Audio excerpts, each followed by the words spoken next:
Japan. The country of cherry blossoms, ancient temples, samurai, and some of the world's most cutting-edge cities. But there's something else about Japan that stands out: its approach to immigration. Unlike irresponsible countries like the United States, France, and Great Britain, Japan has never opened its doors to mass immigration. But why?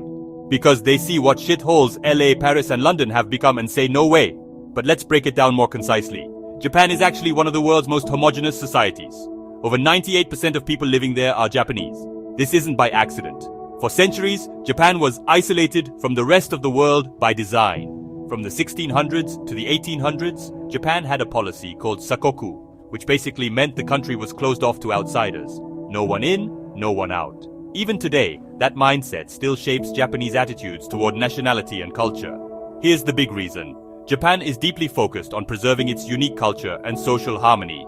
There's a real fear that large-scale immigration could disrupt what makes Japan such a stable, peaceful, and prosperous nation. Many Japanese believe that a shared language, history, and set of values are the glue holding their society together, and that multiculturalism and DEI is pure bullshit.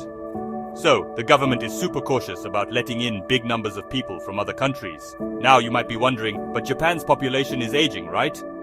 Don't they need more workers? Good question. The answer is yes. They do face a shrinking workforce. But rather than open the floodgates to a bunch of dirtbags from third world shitholes, Japan tries different strategies. For example, they invest heavily in automation and robotics, and offers incentives to couples to have children to fill gaps in labor. When they do bring in foreign workers, it's usually through tightly controlled programs with strict rules, like no drinking liquor or smoking crack on the job. Additionally, these workers often have limited rights and are expected to return home after a few years, or they will be forcibly removed from the country.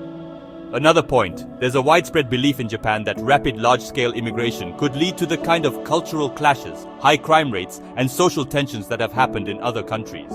Some Japanese look at examples from the US and Europe and worry about rising crime and lost traditions these countries suffered from due to their reckless immigration policies. Whether or not those concerns are fair, they shape public opinion and policy. So what's the result?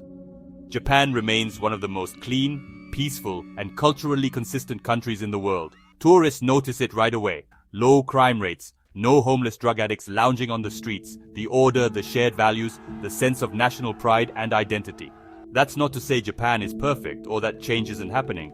There are small but growing communities of foreigners, and some younger Japanese are more open to diversity. But for now, Japan's priority is keeping its identity intact, even as it faces big challenges like an aging population. To sum it up, Japan doesn't allow mass immigration because it's determined to protect its culture and social harmony, even if it means offending the libtards in the US, England, and France. It's a unique approach in a world that's more connected than ever. Thanks for watching. If you enjoyed this video, please give it a like and subscribe.